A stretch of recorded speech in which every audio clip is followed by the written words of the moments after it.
Oh, hello everyone. How are you all? All right. Good. Welcome to this panel. This panel is our performer and audience relationship panel, and we're going to be doing a little bit of talking about intensive interaction, as we've talked a little bit about before. I'm going to introduce our panel quickly once I turn the page. Thank you. So next to me we have Elizabeth Chappell, and Lizzie joins us from Broomfield South SILC, so that's a specialist inclusive learning centre in Leeds, what you sometimes hear called an SEN school. And Elizabeth is assistant head there with a background in dance as well. And Broomfield SILC caters for a wide range of learning disabilities. Can you audio describe yourself for us? I have dark hair, I'm quite short. I wear glasses and I'm wearing a black dress and I've just been informed that I've got really nice shoes on. So I'm going to tell you a little secret. I put them on in the car and walk from the car here because I wasn't wearing them at school. But that's where I come from. Thank you, Lizzie. And next to Lizzie, we've got Lucy Garland. So Lucy is co-artistic director of Frozen Light, who are based in Norwich. And Frozen Light make multi-sensory theatre, creating high-quality productions for adult audiences with profound and multiple learning disabilities.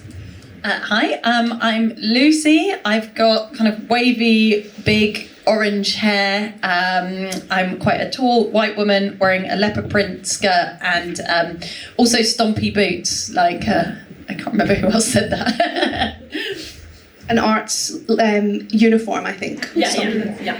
Hello, I'm Kerry. I am a short, blonde, also frizzy-haired Irish woman with pale skin, and I'm wearing my favourite rainbow top and my dungarees with my trusty bum bag. And I should have said that Kerry Cleland is one of the creators of the recent show Mess by Tenterhooks. They toured additional support needs schools all across Scotland with Theatre in Schools Scotland, which is an initiative run by National Theatre of Scotland and by Imaginate, the children's festival in Edinburgh. And Kerry is also a sensory artist in the community in Wester Hailes with Starcatchers in Scotland. Unfortunately, we can't be joined today by Diane Thornton. She has been ill with COVID for the past few days. I know we thought we'd escaped the dreaded COVID affecting today, but poor Diane is at home, and she is a therapeutic clown doctor who works in paediatric settings and hospices using intensive interaction with young people in hospital. She is joining us on Zoom. I think she might be here, which is great. So hello, thank you for being here. If you have any comments, get them in the chat. My dad will help us communicate how you feel as well. But we've got an excellent panel here that will chat to you very well about audience relationship. I'd love to start by asking you, Lizzie, about just a description for everyone about what intensive interaction is and how it is used in schools.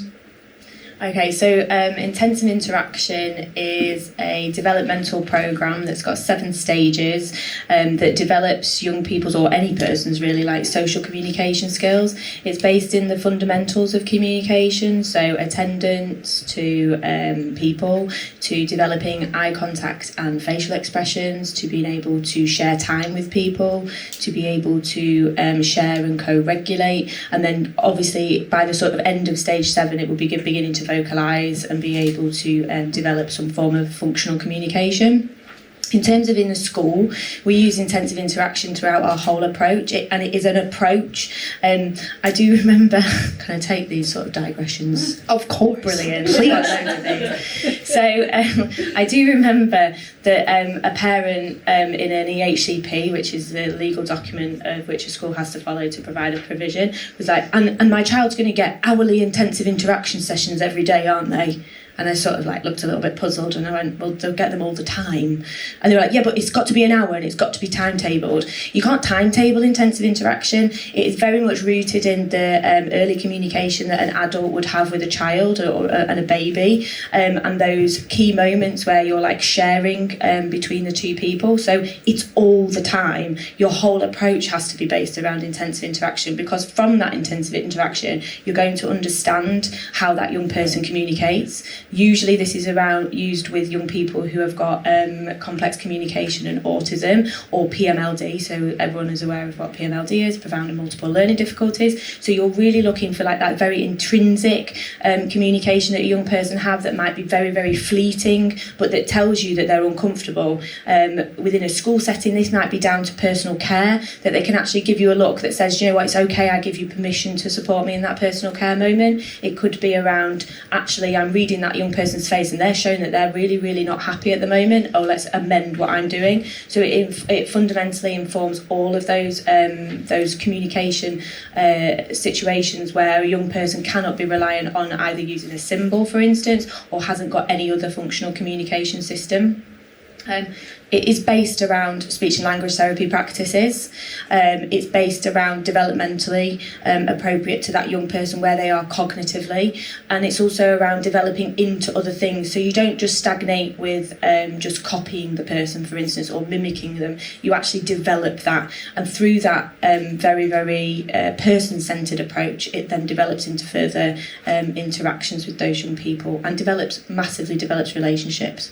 So in a school setting, particularly the school that I work in, that we have a large cohort of learners with complex communication and autism alongside PMLD, it's intrinsic and is across the whole school and informs how we support the young people's regulation for behaviour, how we support, do you know what, actually I know that they need this. And we're not guessing, because that's what actually then causes frustration, it causes challenges in terms of they're not meeting, like we're not meeting their needs, and then also develops really, really trusting relationships, which actually, when you're with a young person for such potentially like quite a long time, you've got to develop those relationships over time and have the best outcomes for our young people.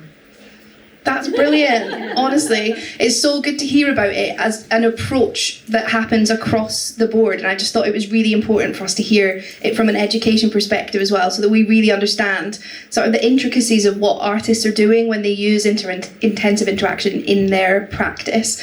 And I think the long and short of it is it's ways to communicate non-verbally with people that might not communicate in the same language as you, and it's how you do that through facial expressions, how you do that through movement, how you do that with touch, and how you integrate that into your theatre shows is what we're going to be talking about today. I promised myself that I wouldn't be the only one that talked, so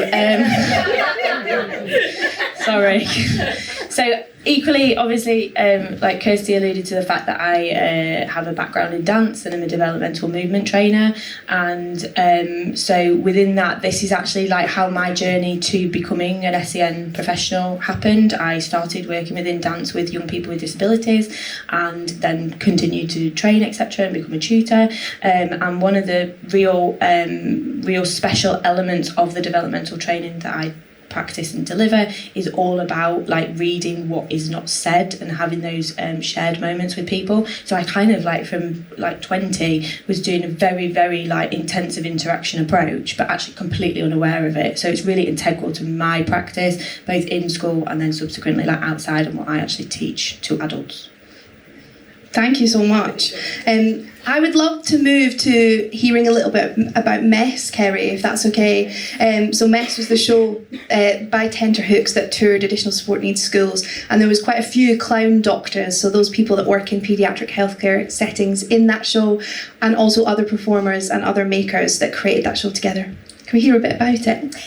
Yes, so Tenterhooks, we're a performer-led company, and Mess was co-created by the performers and the designer together.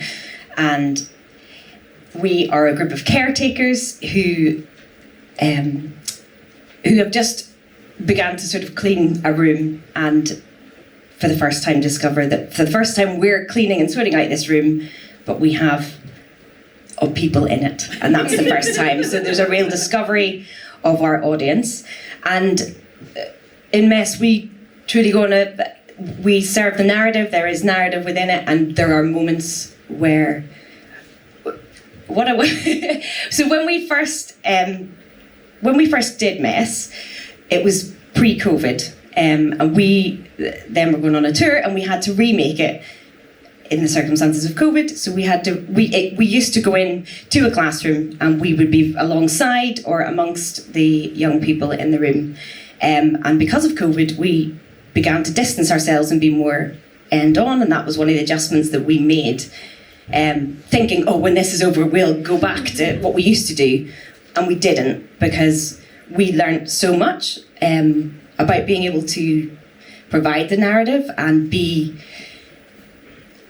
not necessarily really close up and intense, and really being able to tell a story and include that audience in the story and give them chances to change the story, and for us to work with them in that. I think for me as a performer, I used to love this and I used to love not seeing the audience. Like when the lights went down, it was like, no, come back, because now I truly feel that I can do my job properly because I'm really listening, and that's what we do in Mess. We truly listen, and that's the basis of it. We're in the moment. Great. And Lucy, what's your experiences of integrating intensive interaction into Frozen Light's work? Thank you.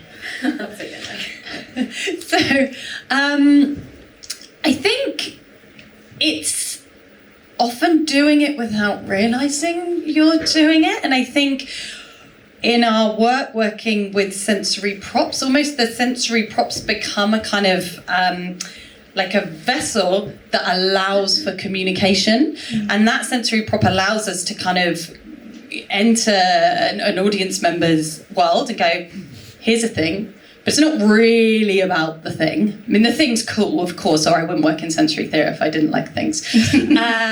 But going, okay, what are we going to do with this together? Like, I might show you something, and then the audience member might show me something, and then there's a communication happening, and it's happening in a non-verbal way, and it's happening in a way for a group of people who very often aren't seen, are often, quiet and ignored, or not welcomed into spaces because spaces aren't, not just not physically accessible, but attitudinally not accessible.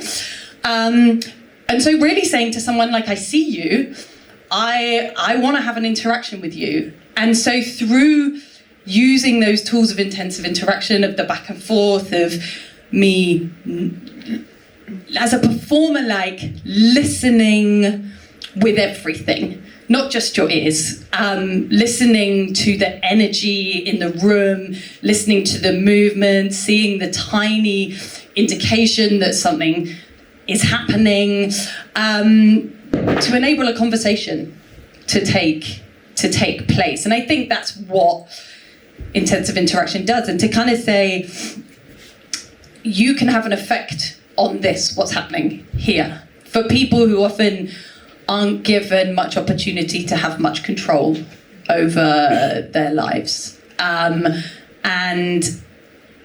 It's kind of, as you said, we were doing it lots without realising.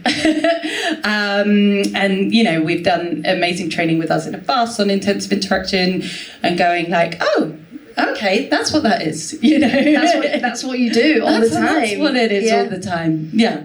And it's about that communication skill that if you have worked with people with learning disabilities before, you have that. You have a way to communicate with people. And I think formalising it as intensive interaction for us just helps us understand how hard that is. That it can be really challenging, but also really joyful when you can do that well. But I also think it's about like basic intrinsic humanity, and actually what we can learn from working with our audiences, actually like, you don't need loads of experience, just have a really honest human conversation. Doesn't have to revolve around words. Like with someone in the moment, like that's super exciting. And actually, if you can really get rid of all the crap, that we carry around all day with us, this mask and that mask and that mask, we can have this really honest communication. And this intensive interaction kind of gives us that as well. Yeah, and gives us new ways to not communicate verbally. Yeah. I think. Yeah.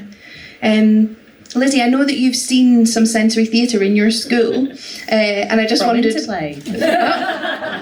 As if by magic. And I just wondered if you wanted to talk about how that intensive interaction works. Yeah, so I was going to say that actually, and that kind of follows on really well from what you said, Lucy, is that it's very much about leaving yourself and your social conceptions, etc., and like thinking like I'm an adult. Oh yeah, I forgot about that. Like I'm an adult and I can't play in the moment. And I think as artists, you're very capable of improvisation, and intensive interaction really in that moment is improvisation. So you are the stimuli is the person or the object or whichever that you're working with, and then you can build on that, because actually it's not just a scripted piece. It doesn't just stop like, all right, we're finished now, our hour's up. It's the ability to go, oh, actually that person's giving me loads of eye contact, or they keep like turning around to look at me, or they're engaged, they've leant forward, like really subtle cues that actually when Interplay came in, they were able to involve the young people in the performance. So for our young people, very much the experiences that they have got to be a very lived experience. So they've got to be in it. It's a bit like that thing of like going into the map, isn't it? Like you've got to be in the performance for them to actually understand and really not have it done to them, but like be a with relationship and a shared experience together. And in terms of that sensory theatre experience, that's how those young people get that understanding. So it's the same as going on a bus. You don't just simulate the bus journey. You go on a bus journey because they need to know what a bus is or like how the bus moves. Just using a kind of like a YouTube clip on a board and pretending that the chairs are a bus is not going on a bus. And so that real life experience does massively like open up the world for them, and the same application of that into the theatre and understanding what the art is about them being part of the art as well as being an audience member. And I think from the sensory theatre performance that came, and it's actually coming next week as well, because it's in a dome, it's a very clearly defined space that activity happens, but they're also welcomed through the door, so they're already then they're in the dome, then the people that are performing around them are around them, and the young people aren't just passive participants, which is so easy for people to perceive that they should be, but they're actually in it. And in terms of the response from these young people, this for some of our young people was post-COVID, but also pre-COVID, was the first time they'd ever had any experience like this at all. And it was eye-opening, because also for the other leadership team that I work with, they also haven't come from a SEND background, and that was the first time they'd experienced it, and they were like, we want more of this, like how can we get more of this, and how can we also apply that experience into school, and how can we actually provide that immersive intensive interaction experience and communication into school, which has intrinsically informed quite a number of changes that we've made. And it sounds exactly like what Kerry was talking about with mess, with people entering that room and then being discovered by performers as their characters in that story, in the same way that Steve was talking about with My Life with the Wave. They're immediately immersed into it, and it becomes experiential for them to understand what's happening, I feel like is what is useful about intensive interaction. Our next question was, why do we feel like this is important to sensory theatre work? Why do we think working in this way is important to us? I think it's important in all theatre work. I just like more of it across the board. Say the question again. Why is this important to sensory theatre work? Why is this kind of communication important? It's for us. It's a really beautiful technique that allows us to bring our audience in with us, but it's also a technique for us to be able to have a story together, and I think it's a technique that almost the name intensive interaction doesn't sit particularly well with me, because I think when I first started learning about it, the word intensive actually can throw people into maybe a strange zone with it, because it can actually be really delicate and very respectful. And if you're truly listening to that audience member, it's not with them, it's not with me, it's the space in between us. and we really share that. And in Mess, what's beautiful is that we're sharing that, but also with the other performers as well as part of the whole show together. Have you got anything to add, Lucy, about why it's important to sensory theatre work? No, Don't worry if you don't. That's okay. No, I do. I think it's... Lizzie shouting, accessibility. I think it's about... it's a tool that allows you to open up the world of a show, and enables... we do a lot of world building. We love to world build and make worlds that we invite audiences in, and all of these things, the intensive interaction, the sensory props, the lights and music, they're all offers to an audience of a different way to explore that world and explore the people in that world, including the other audience members.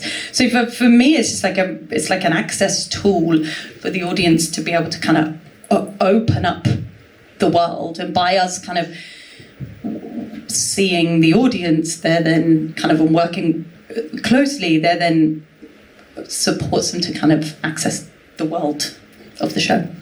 Amazing, thank you so much. The next question we've got is, how does this kind of interaction deepen the meaning and the experience for audiences? So what is it about that interaction? There's a hand. Diane's on Zoom. Oh, Diane is on Zoom. Is there a... I'll shout out what she's written here, so apologies to people in front of me right now. Use the actor voice. Hi from my hotel across the road. Yes, improvisation is something we use throughout Mess. Something we worked hard on in the show was to plot and improvise moments of stillness and silence, where the actors are waiting, brackets, without expectation, and how powerful that stillness is to providing space for that improvisation with our audiences. Oh, thank you so much, Diane, for adding to that. It's beautiful to think about. It's very well-curated thoughts from Diane. We appreciate you. So we were talking about the kind of interaction and what the integration of that does for the story. How does it take the story forward to give people more to experience?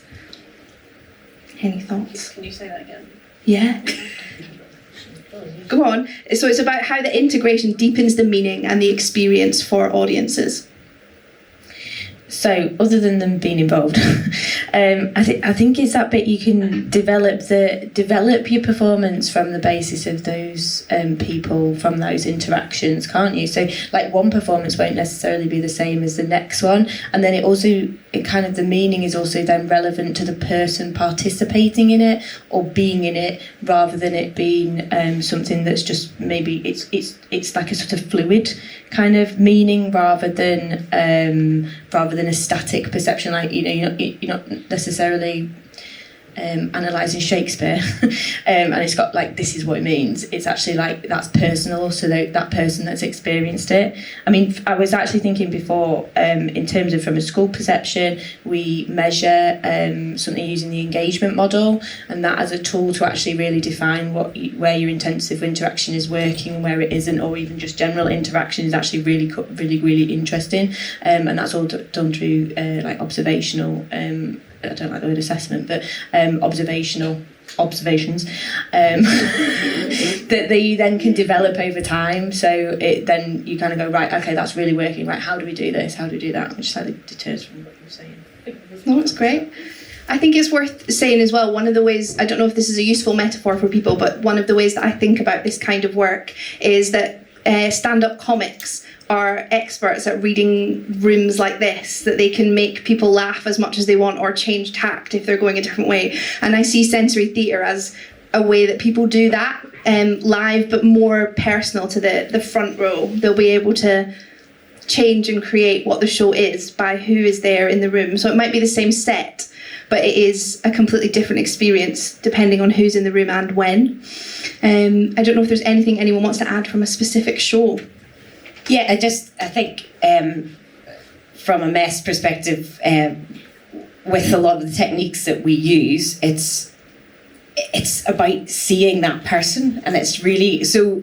it might, every show is completely different, and it's down to the audience working with us and changing things. And so there might be moments that are beautiful and just about the breath and calm and responding to that young person, but there's also moments of complete chaos and hilarity, and it goes in the direction and is steered by them. I think one thing that I just want to put across coming from a performance element, I think when working in mess, I've never felt safer somewhere in a room, and it's because of the work that we do as performers to get us into this space where we're really confident in what we do, and therefore create this safe space for all of us to really truly play in a very truthful way. And when the truth isn't there, then the joy isn't there. So yeah. Yeah, and I think it is that. It's that every show is different, you know, and we kind of hold our shows in quite tight structures, kind of, and we're really interested in narrative and story.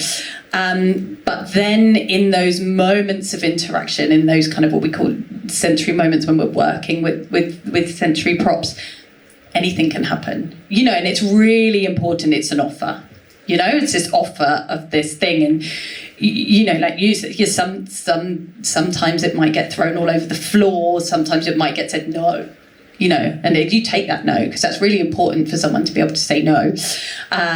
Sometimes you might want to, someone might, you know, stay there for hours. We can't, because we work, the way we work is in a theatre show, but you know, that there's that it allows that space and that freedom for those people to do what they want in that moment, and as performers to say yes to it, and to say yes and yes and. Yeah, and it sounds like you're communicating on every level with people, so that there is something in it for everyone, because you're responding exactly. Yeah, and sorry, I should just say, me and Kerry keep going. We've just done like we didn't know we were going to be on the same course, but we've just done a 3-day therapeutic clown course together with Susie Ferguson, who was also in Mess. She's from Tenterhooks. Yeah, from Tenterhooks. And so we've got like, oh, yes, and.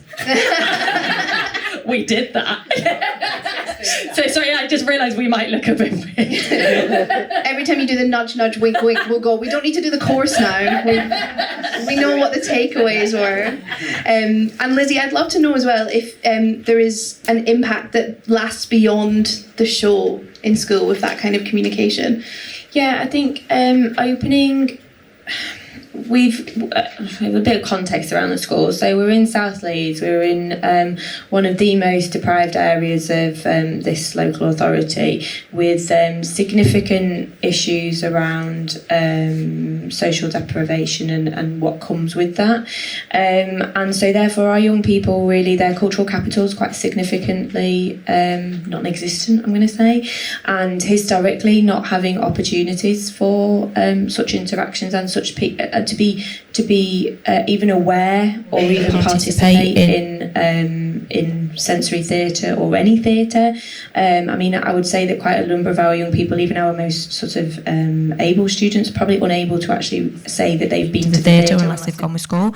So taking that into account, actually, the sort of long-term impact is actually that our staff have also got they come from the local area, so they have similar issues to our young people, and therefore this opened up their eyes to a whole other world that they'd never ever had the opportunity or kind of maybe inclination or even equally financial ability to actually explore. And so therefore that restricts the young people, but also restricts their families, restricts the staff that are in there. And once some of our staff particularly saw how the artists were working with the children, it was really subtle, the changes that they were making. They were like, and so hence why hopefully we are working with Interplay in the future to explore how we can develop teacher and staff pedagogy to work alongside and apply sort of therapeutic, or not therapeutic as such, but sensory theatre experiences and sensory provision throughout their actual education delivery, because actually it's really paramount to getting that hook in, particularly for our most complex learners, and to also enable our staff to have experiences that they would otherwise not have had. Because it comes to the choice, doesn't it, between food or go to the theatre. You're going to choose food over theatre any time, aren't you? I mean, I wouldn't, but I'll be on a diet. So. But I think that's such a good reminder for us all that we need to keep remembering about intersectionality as well, and going to keep that work accessible for everyone. That includes financial, that includes all the different reasons why people might not be able to access the theatre. Us making shows also then has to reach people, which I think is why we're so passionate about touring in schools, so that we can take that experience to people that might not ever make it to the theatre. Great. Is there anything I was going to ask you, Kerry, about your early years art experience as well, which is so sensory and how you work in the community? Is there anything that you've learned in that work that has then spoken to your work in mess? So I put you on the spot with that question. No, not at all. I think we were talking about it in the pub last night. Just how, as a performer, I work with babies a lot, and a lot of birth to two groups. I learn from them all the time, and I use the techniques that I would use in mess. But it's about open conversation in a non-verbal way, and so it all feeds in to what I do. But my work, I learn from the babies all the time, and just listening. And I think, just going on from Diane's point, and something that I think we heard a lot from teachers after performing mess, was, as performers, we're really confident to hold these moments of silence and live in those and breathe in those. And the moments that come from that can be the most beautiful, brilliant, hilarious times. And I think if we all slow down and listen in the world, it would be better, because we're really just, living in that moment that I think can bring so much joy to everyone, day in, day out. Off on one now. No, thank you. That was a beautiful way to end the panel. It was lovely. I would love to open it up to questions for anyone. If you've got any burning things you want to ask, please pop your hands up. Right here in the front row. Can I give you this, actually? When you're making accessible theatre or sensory theatre, what is the starting point for that? Is it the accessible aims at the forefront that then the show is built around, or is it more of the creative basis that then you adapt to suit the sensory accessible audience? So we always start with a sensory question or an environment to us that feels particularly sensory. And that's always a starting point. And then we work out what sensory things can happen there, and then what characters live in that world, and then what the world sounds like, and then maybe there's a script. So really starting with those sensory questions, and kind of all through the process checking in, does this work for the audience? I love this idea. This is my best artistic idea I've ever had. Does it work for the audience? No. Okay. We're going to throw it in the bin then, aren't I? Yes, you are. Yeah, throw it in the bin. So really checking that in. We have a group of artists, our sensory studio artists, who've got profound learning disabilities, a group of women, and it's really working with them has massively changed our practice, and it's a kind of ongoing research project with them where we look at how we work together, and so now we kind of take our ideas. Like we'll take the environment to those, and they'll give their inputs and their ideas, and it's a kind of backwards and forwards conversation. But it starts with the sensory. I'm like, how did we start that? I can't quite remember. I think it's not. We really just wanted to play and see and bring a narrative to that and create a world where we could play within and listen. But we always start in a school. Couple of days, us explore some ideas, and then go in with the young people and come up with some things, and then go in and go, right, what's working, what's not, and we're always listening, so it's always with our audience developing. Thank you. Did you have a question, Anthony? Yeah. For Lizzie, really, when you said about the bus, putting chairs in a room in a row is not the same as actually going on a bus. But from an artist's point of view, when you're working with young people or children, you're kind of like going, you don't need to go on the journey to the sea because we're going to make that for you here. Now, what you've just said feels like it challenges that notion. Ooh, question. That's a good one. I think I was taking it from a real life perspective rather than an artistic experience. So taking the fact that, how should I describe this? That the life with... My Life with the Wave. Yeah, that one. So My Life with the Wave. I'm so sorry. It's been a long week. The actual students got the sensation of being in the wave, but they wouldn't have done that if... And I mean, I'm saying that not in the immersive experience. So if they'd been in the classroom and you'd sprayed them with a bit of water and on the screen in front of you, you got a wave... That's not an immersive experience as, you know, sitting and watching a bus simulation on a chair in your classroom and pretending to put the seatbelt strap on. That's a starting point, but it's not that experience.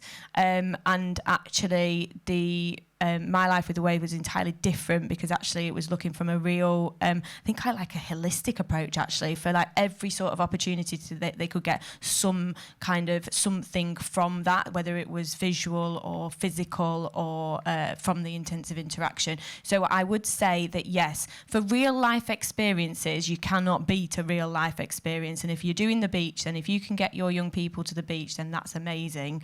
But actually from an artistic perspective, where actually you are sort of trying to get an interpretation, it's about having that immersive quality rather than, I would say, a tokenistic element of it. Does that kind of clarify that? You're making me want to make a show on a bus, actually, is what was happening here. So watch this space.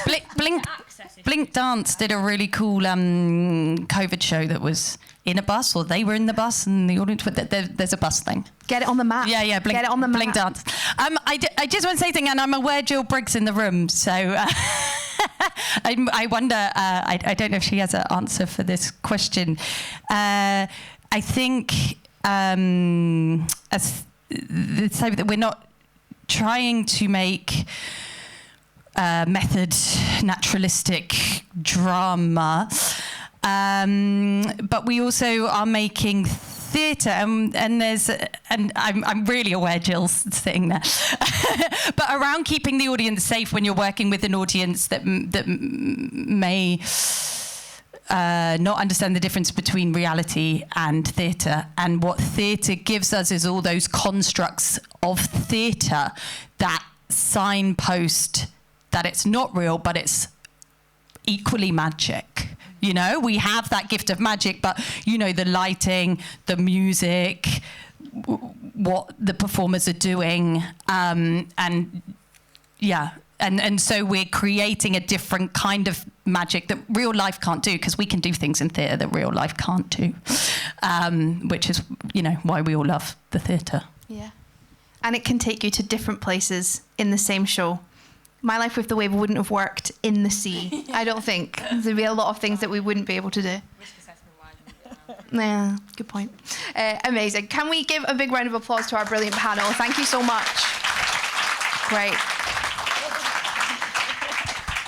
It is lunchtime, everyone. So there is lunch on level 2, and there's gluten-free and vegan options. So go and have a look and see what is there for you, and tea and coffee and things. When we come back after lunch, there'll be another panel in here that is about programming in mainstream theatre.